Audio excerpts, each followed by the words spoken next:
you can see that there's no sun to go by. I mean, there's not much you can do.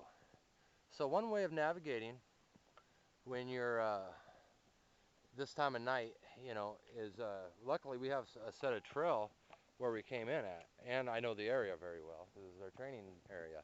However, there are things that you got to be aware of, and when you're trying to find your direction this time of night, it's a lot trickier than it seems because you don't have any indicators of the sun, things of that nature. So it's just a thing to think about when you're going to be traveling at night. Try to avoid it this time of night even. Once you get to a point where you don't see the sun anymore, then stop. Set up camp, do what you got to do. And the other thing about that, if you're starting to fire primitively or shelter building, any of that things in that nature, you need to stop while you have plenty of light on or out. Because if you don't, sometimes you can go into an area and find enough stuff for a fire drill or a bow drill or a hand drill to make a primitive fire pretty rapidly, pretty easy. And then other times you don't have the materials. It could take you 2, 3 hours, 4 hours, 5 hours to find the proper stuff to create a fire. Or if you're trying to find a place to shelter down, it can take some time. So always allow yourself the time to find a place to settle down for the night and get a fire prepared, set up some snares for the next morning. And the nice thing about snares is they work while you sleep. So you can't go wrong. Anyone planning an adventure into the wilderness needs to take the time to learn a few basic skills, to learn how to put the perfect survival kit together for you, so you know how to use every item in that kit. Take time to learn how to read a map, to read a compass, to use those two tools in conjunction with each other.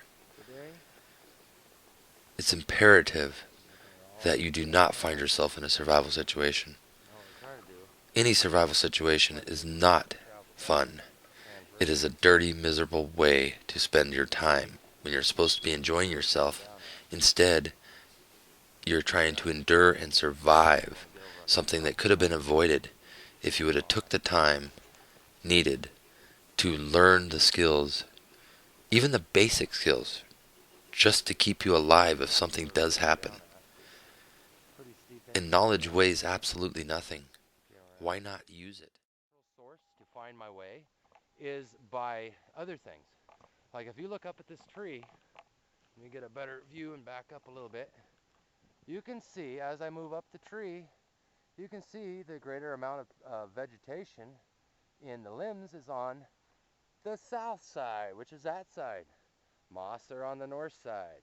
So there's another indicator saying, all right, the sun in the northern hemisphere here does raise from the east.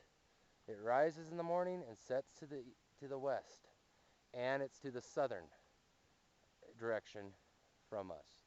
So in that case, most trees, the vegetation is going to be greater on the southern side, the direction of the sun, and the part with the less vegetation is going to be on the northern side. And plus I use the old moss trick. And a lot of times it's not only on trees you'll find moss. You'll find moss on things like rocks, um, even bushes, old tree stumps leaning down. You'll find it on a lot of different things. So it's just a couple more things I wanted to point out. I want to add a little bit about the navigation in the evenings and stuff. Okay. Here's one thing I learned as looking around here, and I'll direct the camera to point to the things that I'm going to show you. As I was saying, in the northern hemisphere where we are here, the sun always rises from the east, sets to the west. Now, a way to notice that is by the vegetation growth on the tree or bushes. Um, and then, I also use two bearings. Anytime that I'm lost or need to find direction without an advanced method via GPS or map or a compass or anything like that, is by using a couple sources to find my way. Now, one thing I use is, of course, the vegetation principle, like I was explaining, and the moss on the north side. Most of the time it'll grow on the north side, but not always the case. So you got to look at the surroundings too.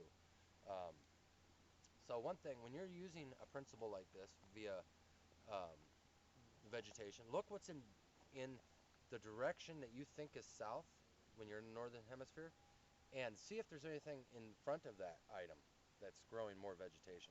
Because on some cases, like if you look at this tree right here, and I'll have the camera stand where I am, you'll see exactly right here, you'll see that this tree side is pretty much open. There's not a lot of vegetation. This side, yet there is. That's a southeasterly direction, more south today. But if you look beyond this tree, you'll see that there's nothing in front of it. So even if you're looking in the direction you think something is, look beyond that item, because there could be something in the way protruding up, blocking the sun. So actually your direction may be off. So you always want to look beyond what you're looking at to make sure. So like in this instance here, this little tree here, obviously there's nothing in front of it that would block the sun from hitting it. It's kind of scraggly at the top. You notice all the limbs and all the vegetation are on the south side of the tree because there's nothing in front of it that's going to stop the sun. Now, here's some other trees. Let me see if I can find one to show you. All right, follow me, cameraman. Okay, here's a bigger tree. Straight ahead here between the smaller one and that crooked tree. You'll see a pretty good sized pine there. Now, you'll see the limbs are mostly on the southeast side. And that's the reason is because if you look, step over here, you'll see another tree right in front of it that's blocking the sun from the south. Now, if you look at that tree, you can see that all the limbs are on that side too. So there's nothing really in its way, so it can grow more southerly, the leaves will. So all plants follow the sun, whether it's in the desert, or the northwest, or the east coast, or in some other part of the country. All plants will follow the sun, you know. And it's the same goes for the root system, what you can't see. They will follow the water, tap roots and such, feeder roots. So like that tree, for instance, you can see it's facing southeast because that's where it's getting the most sun from. They can't get it from south because the tree in front of it is blocking it. So it's just a very valid point to look for, is always don't just assume that's the right way. Look beyond that item that you're trying to use to navigate and make sure that there's nothing in its way that would stop it from using or from make it appear something different than it is. Because I've seen trees all over the place that have moss all the way around it on the south side even. But the reason is because it's shaded, if it's a 12-hour days of sunlight, it's shaded 10 hours of the day. So it thinks it's north. I mean, it doesn't get as much sunlight. It's more damp, doesn't dry out. So of course, it shows, you can tell. So it's just a few points to point out that you will need to know is to look beyond what you're looking at. Always look beyond what your immediate surroundings are because that could really make a difference on navigation. Navigation is something I don't take lightly. It's a very serious thing. And if you don't have the proper skills on how to navigate via nighttime, I can read stars if I can see them. If not, I rely on wind currents. I can tell where the wind's coming from. But if I don't have sun, it's a lot more difficult. And that's something I get into in my advanced courses too, is different ways of navigating with or without the proper um, natural sources of direction finding. So I just wanted to let you know to keep that in mind if you're trying to find your direction. Don't rely on just one thing.